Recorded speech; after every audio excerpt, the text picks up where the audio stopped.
আসসালামু আলাইকুম সম্মানিত খামারি ভাই বোনেরা, আপনাদেরকে আরএস এগ্রো ফার্মে আরেকটি ভিডিওতে স্বাগতম। আজকে যে বিষয়টি নিয়ে আলোচনা করব সেটা হচ্ছে শীতে মুরগির ওজন কেন আসে না এই রিলেটেড। যদিও শীত চলে গেছে, এখন শীত নাই, তো তারপরেও এই বিষয়টা শীত শেষেই মনে হইল যে আসলে কেন ওজন আসে না। অনেকে বলে যে শীতে ওজন আসে না, কিন্তু আমি কিন্তু এর আগেও কয়েকটা ভিডিওতে বলছি যে ওজন কিন্তু মুরগির ওয়েট কিন্তু আসলে শীতকালেই খুব ভালো ওয়েট আসে। মানে পারফেক্ট সময়টাই হলো শীতকাল, যে ভালো ওয়েট আসার। তবে এটা যদি সঠিক ব্যবস্থাপনা হয়, তাপমাত্রা যদি কন্ট্রোল করা যায়, যদি পাইলিংয়ে না পড়ে, আর হচ্ছে আপনার যে মানে রোগবালাই যদি না হয়, তাহলে আপনার দেখা গেছে যে দিন হওয়ার আগে, অর্থাৎ 30 দিন হওয়ার আগে ওজন চলে আসে।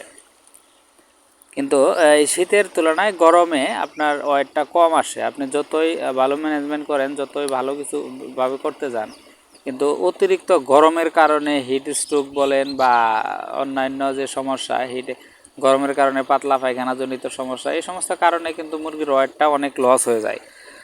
খাবার খেয়ে সঠিক ওজন আসে না। তো এখন আসেন যে আসলে শীতকালে ওজনটা কেন কম আসে। অনেক খামারের আছে কম আসে, আমারও একটা সেট আছে শীতকালে ওজন মোটামুটি অনেক কম আসছে। তো এর কারণটা কি?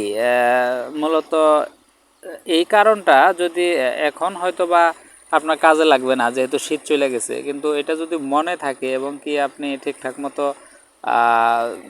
মানে মনে রাখতে পারেন, হয়তো বা পরবর্তী শীতে বা সামনের শীতে আপনি এই সমস্যাগুলো দূর করতে পারবেন।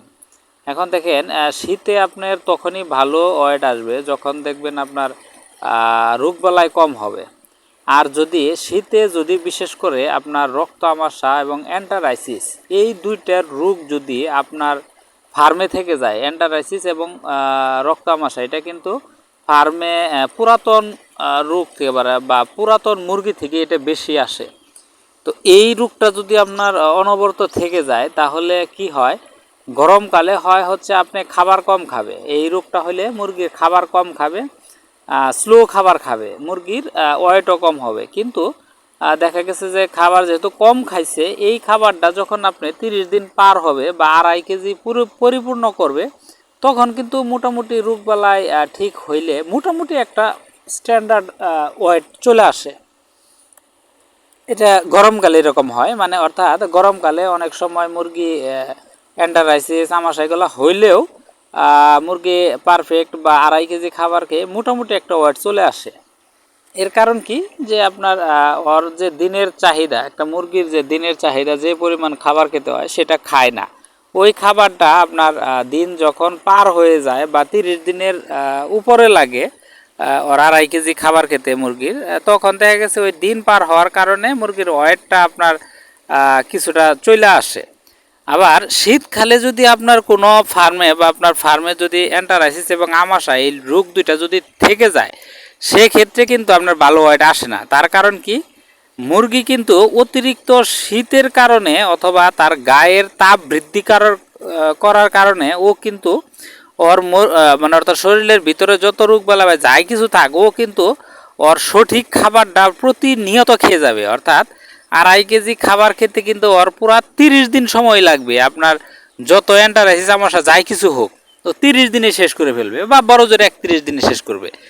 যেহেতু অ্যান্টারাইসিস এবং আমাশা থাকলেও শরীরের ভিতরে, সে তুলনায় কিন্তু ওয়েটটা ঠিক মতো আসবে না, পাতলা পায়খানা করবে, রোগা হয়ে যাবে, ফিটনেস নষ্ট হয়ে যাবে। এর কারণে কিন্তু ওয়েট আসবে না, কিন্তু খাবার কিন্তু ঠিকই খাইলো।